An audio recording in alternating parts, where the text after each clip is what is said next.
Welcome back, tribe. I have an episode here. What I spend in a week in Bali, Indonesia. Get some cost of living videos here to just see what it would be like to go overseas and what you spend in comparison to where you're living. Travel journey.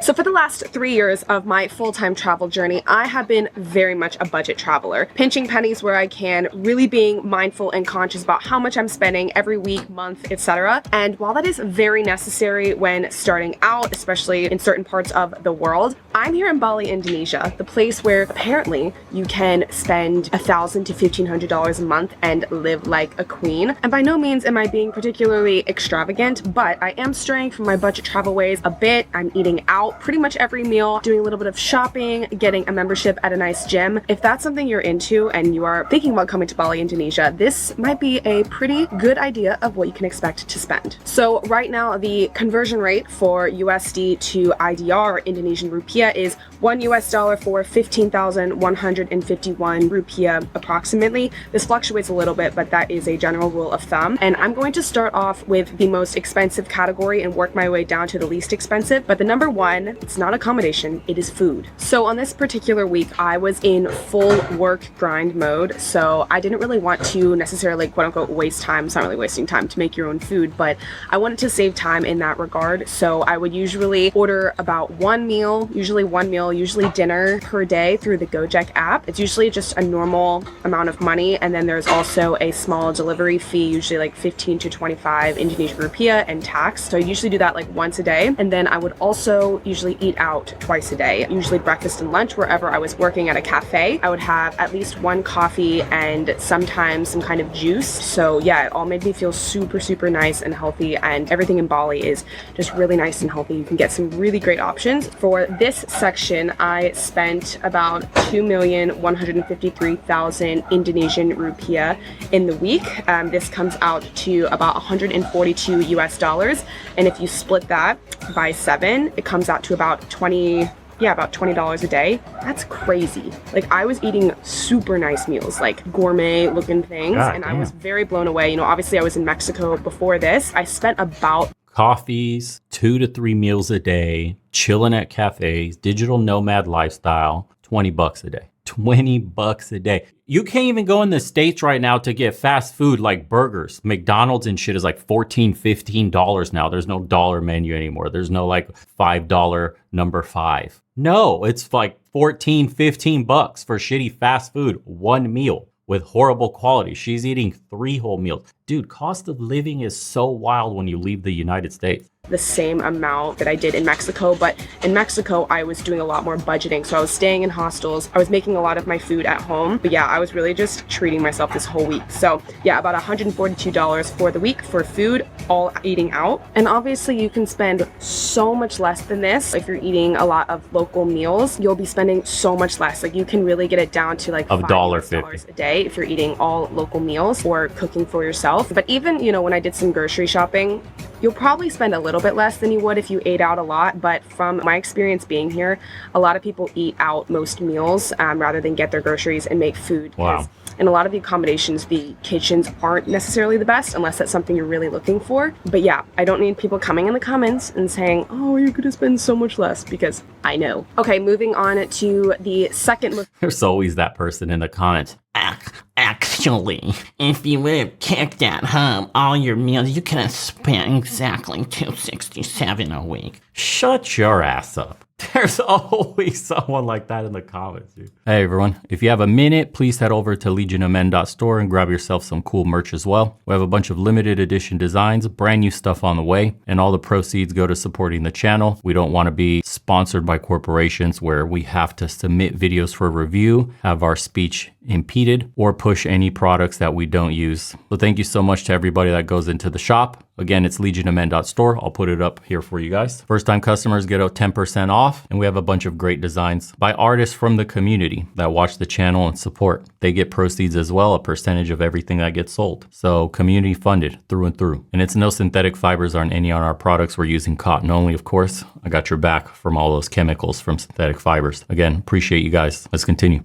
most expensive category in this video, and that is accommodation. I was actually staying at an Oh Airbnb. I know in the past I've always pretty much stayed in co-living spaces because I really like to have the community atmosphere and, you know, people to kind of hold me accountable with work. But I was really feeling having my own space this week, so I stayed at Anyar Guest House, and I did a full tour of this in my previous vlog, but I absolutely loved this Airbnb. So obviously I had a private room, and then there was kind of a shared area with a really nice pool and a kitchen and kind of an area where you can sit and hang out. There was a bunch of chairs and stuff like that, and the location was really great as well. You could walk to a good amount of things, which, you know, in Canggu that is unheard of. So I really enjoyed that piece of it. And for this accommodation, I stayed here for 10 days, so I got like a small weekly discount, and it came out to 1,969,000, about 1.97 million Indonesian rupiah, which comes out to about 130 US dollars. So per night, that ended up being about 1857 USD. Oh my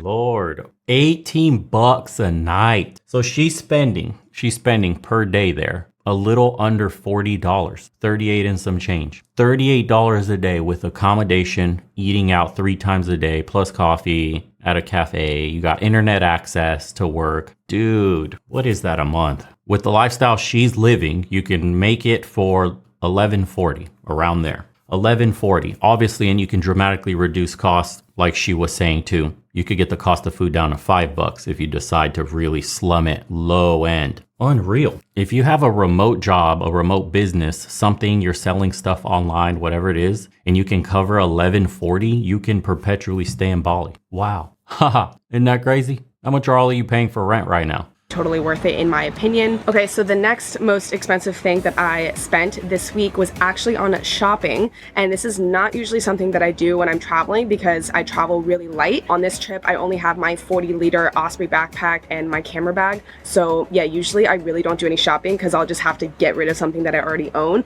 But Liana, my best friend, she gave me the perfect excuse to go shopping because she had room in an extra duffel she brought to take some of my clothes home. So I was like, okay, I'm gonna take advantage of this. So we went to this local market in Canggu. There was a lot of handmade clothes and bags and blankets, jewelry, stuff like that. I passed by it one day on a Gojek and I was like, I have to go in there. So we went in there one day, and yeah, it was such a great place, but I ended up getting actually this top. It came with a pair of shorts and this long sleeve kind of white set thing. Super cute. I got that, a necklace. Am I wearing it? Oh my god, I'm wearing it. See, I'm putting it to good use. Wearing this necklace. Oh, and I got this like cute little like comfy yellow cropped t-shirt as well.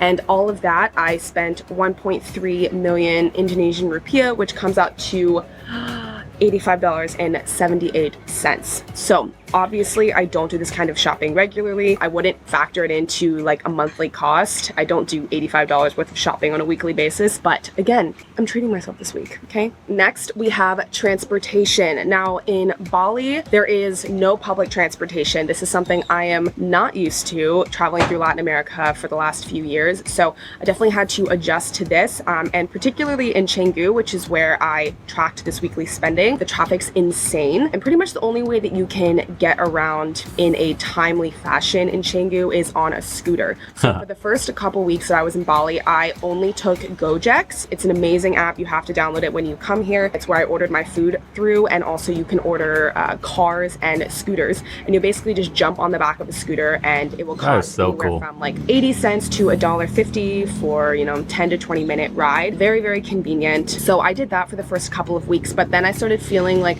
I wanted a bit more freedom. I wanted to be able to, you know, go around by myself, stop on the side of the road if I wanted to, and not have to, you know, put a specific destination into my phone. So I decided this week that I was going to face my, I wouldn't even call it a fear, but I was definitely nervous to get on the road because, like I said, the traffic in Canggu is crazy. This is something I talked about in a previous vlog, but if you don't have much experience riding a scooter, Bali is not the place to learn on your own. You need to do a lesson and take it seriously. So that's what I did. I spent 400K to do a 2-hour private scooter lesson with Canggu Scooter Lessons. My instructor Rico was amazing. You basically learn all the basics in a very safe environment in this park. You ride around, there's cones, you will learn how to do all the maneuvers, and then once he deems you ready, you will go out onto the main road and follow the instructor. there's a little like walkie-talkie. He'll tell you, okay, we're gonna turn left here, turn right here. If you leave your blinker on, which is something I do a lot, he'll say, hey, turn your blinker off. It's a really great way to get your feet wet with riding a scooter.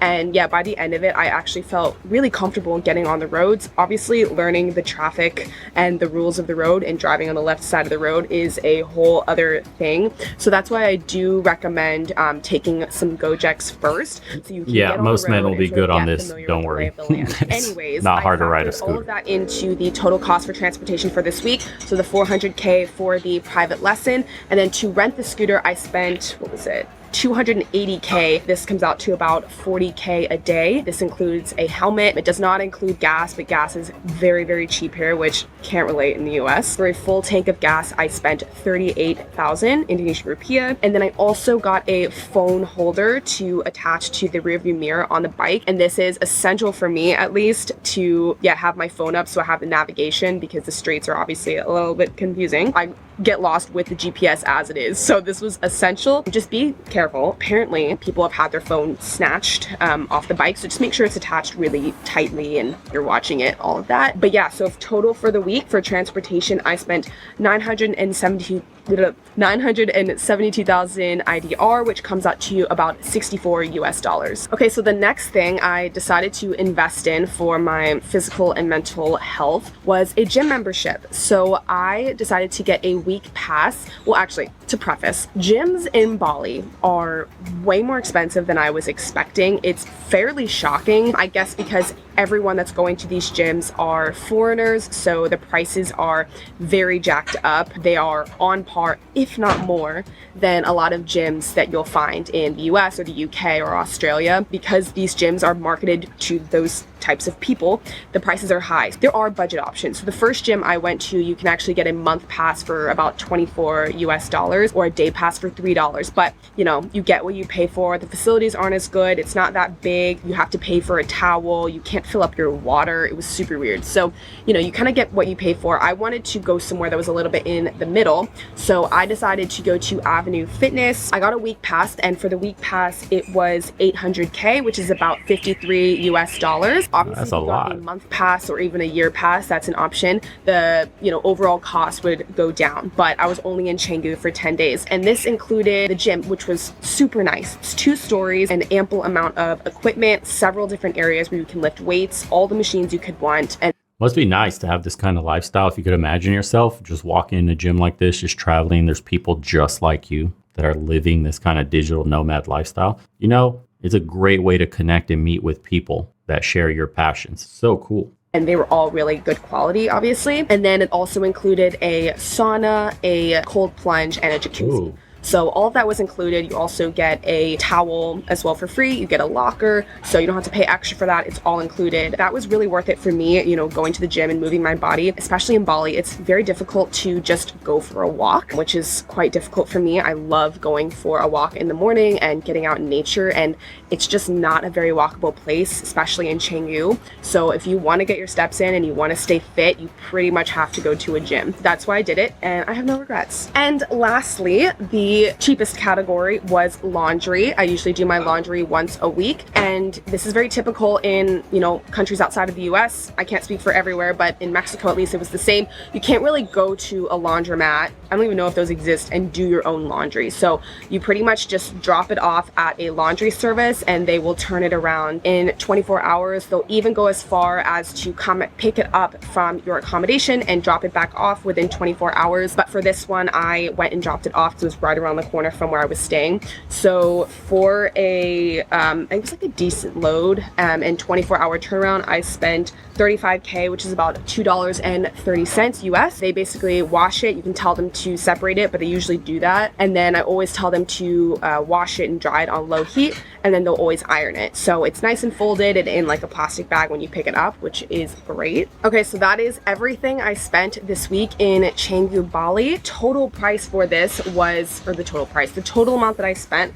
was 7,229,996 IDR, which comes out to about 477 USD. Okay, so that's about $68 per day. Obviously, if you think about it on a monthly scale, I would take out the scooter lesson. Obviously, that's only something I would do once, and I would also take out the shopping for like the rest of the month. So if you take that out and you multiply it by 4, it ends up being around $1,700 a month total to live this kind of lifestyle. And obviously for me, you know, looking at what my friends are spending in the US on rent alone, it's about $1,700 a month. So yeah, it's pretty mind-blowing what you're able to kind of get here, the quality of life for the amount of money. Obviously, this is why I like to always try and go to the local warungs and support the local. It's a common message that everybody who travels overseas tries to tell everybody. It's really hard, man. Like, you know, you're at home, you're watching this and you go, that's crazy. That sounds wild. $1.50 meal 3 times. You're eating 3 times a day out. And you can't really fathom what it's like to do that for an entire month and it not blow a hole in your wallet.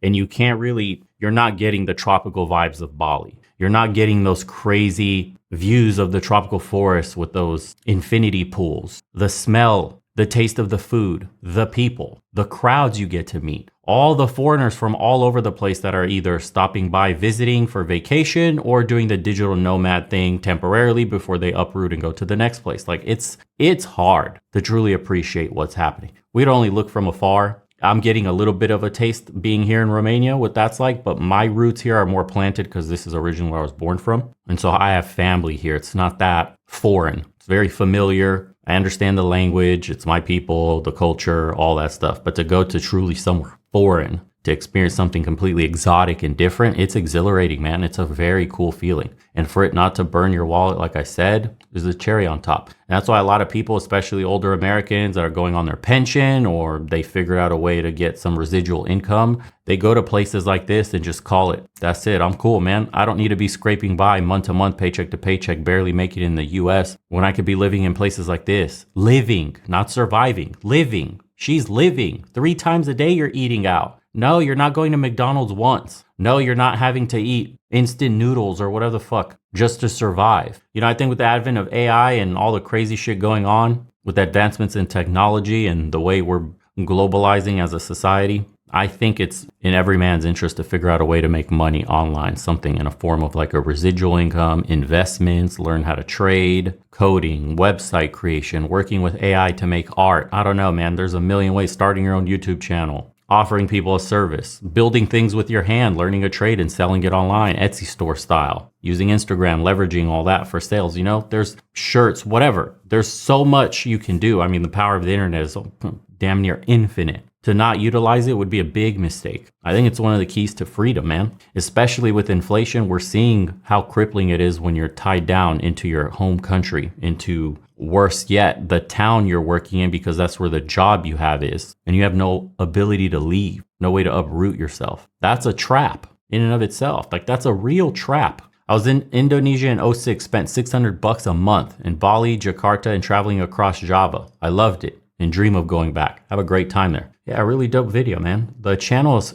Crosby Grace Travels. If you want to know some stuff about Indonesia or wherever she's traveling around, it seems like she's a very informative channel to be following. So we'll see you boys on the next.